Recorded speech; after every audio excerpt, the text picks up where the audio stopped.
Smoking could now be banned in pub gardens, outdoor restaurants and outside stadiums. That's according to reports this morning. Yes, the measures are currently being considered by ministers. According to the Sun newspaper, the Prime Minister says the move will reduce the burden on the NHS. My starting point on this is to remind everyone that over 80,000 people lose their lives every year because of smoking. That's a preventable death. It's a huge burden on the NHS, and of course it's a burden on the taxpayer. So yes, we are going to take decisions in this space.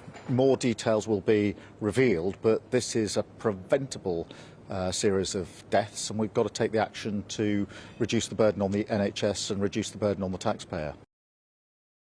I mean, talk about fiddling while Rome burns. Anyway, we're joined by editor of Spiked, Tom Slater, who's against this ban, and hypnotherapist Steve Miller, who's in favour of the ban. OK, Steve, make the case for this authoritarian nonsense. Well, I don't think it's authoritarian. I just think, to be fair, I'm no pro-nanny state person, but I think this is common sense.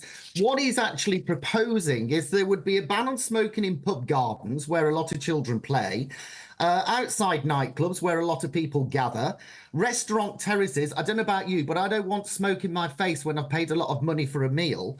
Open sports stadiums where a lot of people gather, pavement by universities and hospitals and shisha bars. So actually, I think it would be very easy to be dramatic about it and say we've got a nationwide ban on smoking. We haven't. What he's doing is using, to be fair, some common sense. I'm not a fan of nanny state at all, but sometimes nanny has to come out. And what we do know is passive smoking does potentially kill people. Yes, that's true. Wow. Tom, does nanny have to come out in this instance?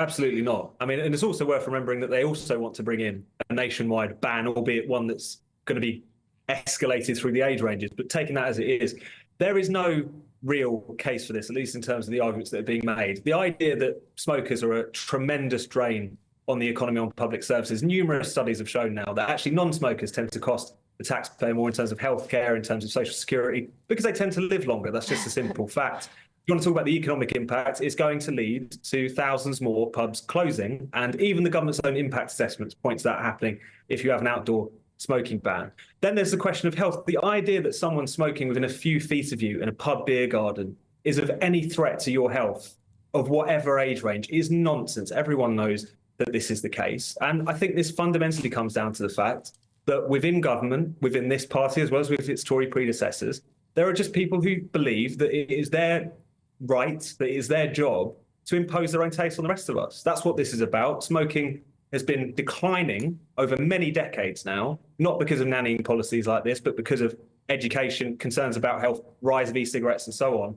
This is just about people, including Steve, I'm afraid to say, who have a visceral dislike of this habit and therefore would rather it was stamped out. I just think we should have live and let live and tolerance. Wouldn't that be a nice idea?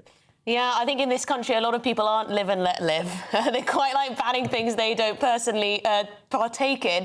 But Steve, OK, I will agree with kids' parks. I think it would be... I wouldn't find it very nice if I saw someone smoking in a children's park. I mean, that's just ridiculous. But, I mean, outside a nightclub, you can't possibly agree with banning smoking outside a nightclub. Come on. Well, I mean, you talk about live and let live. What we do know is passive smoking is very dangerous, whether, you like it or not.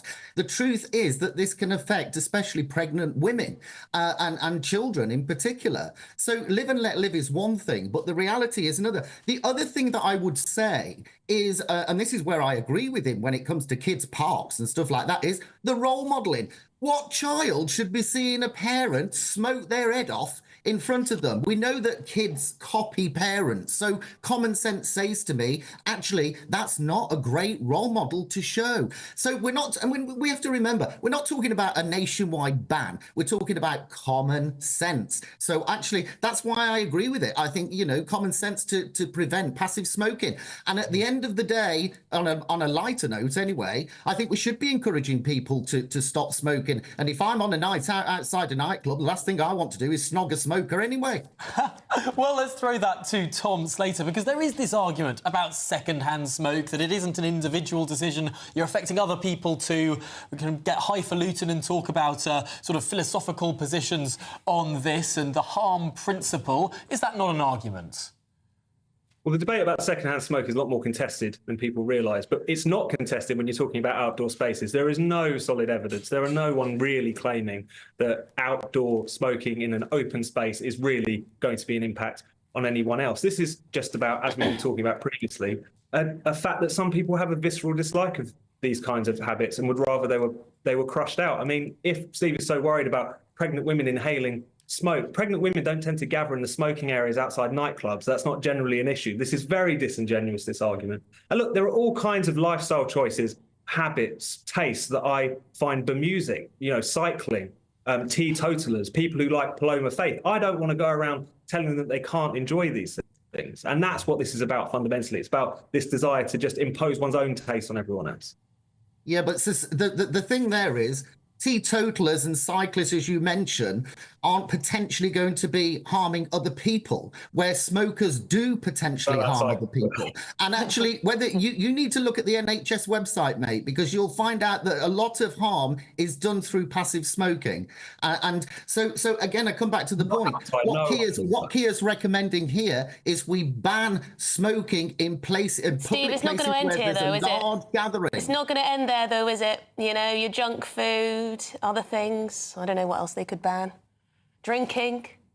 Yeah, but if I buy a pie, that's not going to potentially harm you. It's going to harm me. But if I smoke in front of you, that's potentially going to harm you.